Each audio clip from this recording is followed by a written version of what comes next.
Hello दोस्तों, कैसे हैं आप लोग।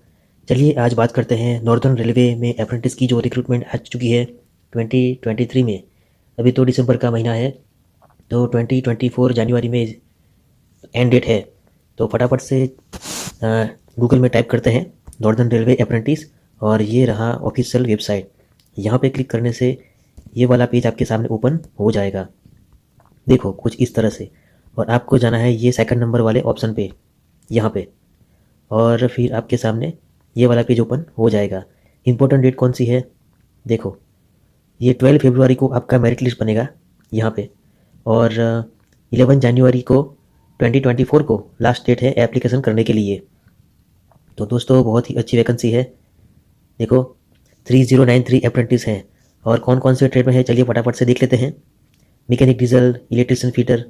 देखो जितने भी कोर ट्रेड हैं, यानी कि main trade, machinist, welder, mechanic motor vehicle, turner, इन सब के लिए वैकेंसी आ चुकी है।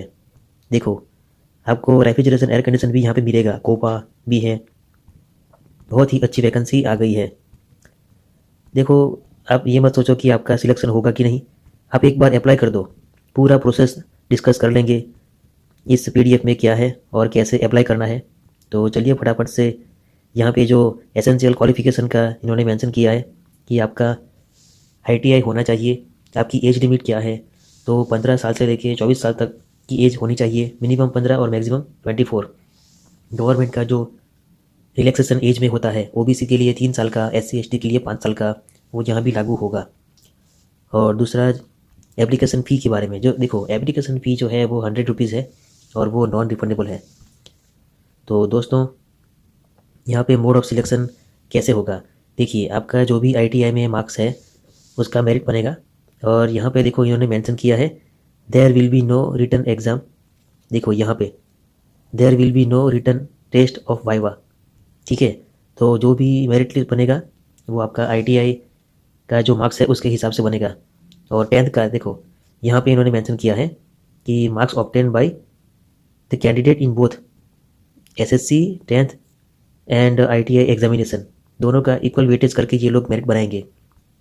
और फिर देखो यहाँ पे इन्होंने कुछ मेडिकल के टर्म के बारे में मेंशन किया है। और आगे एग्रीमेंट ऑफ ट्रेनिंग 1 साल का बनता है कॉन्ट्रैक्ट। फिर जनरल इंस्ट्रक्शन है। तो ये तो जो बाकी सब इन रिक्रूटमेंट में होती है वैसी ही हैं। हमारे इम्पोर्टेंट का क्या है यहाँ पे मेंशन इन्होंने किया है, हाउ टू अप्लाई, कैसे अप्लाई करना है। तो ये पूरा प्रोसेस है। आपके पास फ़ोटोग्राफ होने चाहिए, आपका थंब इम्प्रेशन भी होना चाहिए, और ठीक है आपके पास एक वैलिड मोबाइल नंबर, एक वैलिड ईमेल आईडी, आपका एलसी। देखो यहाँ पे इन्होंने मेंशन किया है कि कौन कौन से डॉक्यूमेंट आपको यहाँ पे रेडी रखने पड़ेंगे। तो ये पूरा डॉक्यूमेंट का लिस्ट है। यहाँ पे मेंशन किया है कि proof of date of birth, आपका 10th में जो एलसी है, लिविंग सर्टिफिकेट, वो यहाँ पे मेंशन किया है उन्होंने।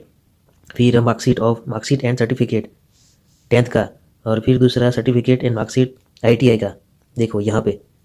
और दूसरी चीज़ें इन्होंने मेंशन की है, अगर आप कास्ट से बिलोंग करते हो, एससी एसटी ओबीसी, तो उसका भी डॉक्यूमेंट चाहिए। फिर देखो ये पूरा यहाँ पे रिक्रूटमेंट का पेज ख़त्म हो गया।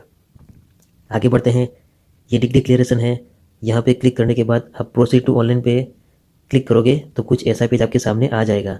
देखो यहाँ पे पूरा डिटेल ऐड करने के बाद आपको रजिस्टर बटन पे क्लिक करना है, तो एक ऐसा पेज आपके सामने ओपन हो जाएगा। और जनरल कैटेगरी वालों के लिए फ़ीस है 100 रुपीज़। तो चलिए फटाफट से फ़ी पे करके आपको दिखाता हूँ कि आगे की प्रोसीजर कैसे करनी है। देखो दोस्तों, पे ऑनलाइन बटन पे क्लिक करने के बाद इस तरह का पेज ओपन हो गया है, और यहाँ पे यूपीआई के थ्रू भी पे कर सकते हैं। दोस्तों मैंने अपने यूपीआई से पेमेंट के लिए ट्राई किया तो कुछ इस तरह से ट्रांजैक्शन डिटेल आ रहा है। ट्रांजैक्शन हो जाने के बाद ये पेज अपने आप ऑटोमेटिक रिफ्रेश हो जाएगा। देखिए यहाँ पे पेज रिफ्रेश हो रहा है। फिर से मैं अपना login ID and password enter कर देता हूँ।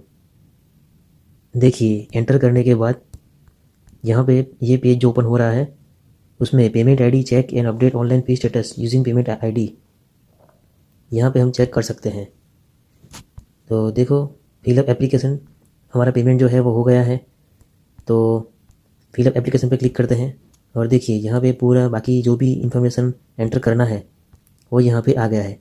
तो चलिए फटाफट से ये पूरा डिटेल एंटर कर देते हैं। कौन कौन सी चीज़ें एंटर करनी है, पर्सनल डिटेल, दूसरा एप्लीकेशन डिटेल, और फिर नीचे ITI में जितने भी सेमेस्टर हैं उसमें कितने मार्क्स आए हैं, वो सारा चीज़ यहाँ पे मेंशन करना है। देखो ये पूरा यहाँ पे इन्फॉर्मेशन फिल कर दिया है, और बाद में ये नीचे जो सेव एप्लीकेशन है यहाँ पे क्लिक करना है। क्लिक करने के बाद do you want to save the application, okay. Okay button पर क्लिक करने से your application has been updated. Click here to upload documents. चलिए डॉक्यूमेंट को अपलोड करने के लिए क्लिक करते हैं। देखो यहाँ पे photograph, lab thumb impression, signature, 10 का सर्टिफिकेट, 10 का मार्कशीट, ITI का मार्कशीट, ये सारी चीज़ें यहाँ पे एंटर कर देनी है। तो चलिए 1 बाय 1 सब यहाँ पे फिल करते हैं। सबसे पहले फ़ोटोग्राफ। देखो यहाँ पे फ़ोटोग्राफ के लिए क्लिक करना है, ये रहा ड्रॉप डाउन मेनू। क्लिक करने के बाद पता चलता है कि यहाँ पे पूरा ऑप्शन दिया गया है। तो फ़ोटोग्राफ से शुरू करते हैं। तो दोस्तों जैसा कि आप देख रहे हो यहाँ पे पूरा जो भी अपलोड करने का था वो सब हो गया है। फिर अपलोड डॉक्यूमेंट पे क्लिक करते हैं, देखिए क्या आता है। ठीक है, मैंडेटरी प्लीज़ PDF, ओके। तो यहाँ पे PDF करना था, तो चलिए सिग्नेचर का इन्होंने कहा है तो वो भी कर देते हैं। देखो अगर आपका सब कुछ कंप्लीट हो जाएगा तो उसके बाद नीचे click here to review and finalise application, ये ग्रीन कलर का बटन आपको यहाँ पे प्रेस करना है। उसके बाद देखो यहाँ पे आप अपनी पूरी डिटेल चेक कर सकते हो, और फिर ये नीचे जो आई एग्री बटन पे दिया है यहाँ पे आपको क्लिक करना है, फाइनल सबमिट एप्लीकेशन। ठीक है, तो ओके बटन पे क्लिक करने के बाद आपका जो एप्लीकेशन है यहाँ पे आपको उसका प्रिंट मिल जाएगा। तो दोस्तों ये देखो यहाँ पे आपका पूरा प्रिंट ओपन हो जाएगा। अब आपको क्या करना है, इसका सिंपली आपको प्रिंट ले लेना है और सेव कर लेना है इस PDF को। तो अभी देखिए जैसे ही ये लोग मेरिट निकालेंगे वो आपको आपके रजिस्टर्ड मोबाइल नंबर पे SMS करेंगे, और दूसरा आपको ईमेल भी करेंगे। और टाइम टू टाइम इस चैनल पे भी मैं वीडियो बनाता रहूँगा। अगर आपको ये इन्फॉर्मेशन अच्छी लगी है तो चैनल को लाइक करें, शेयर करें एंड सब्सक्राइब करें। Thank you very much for discussion.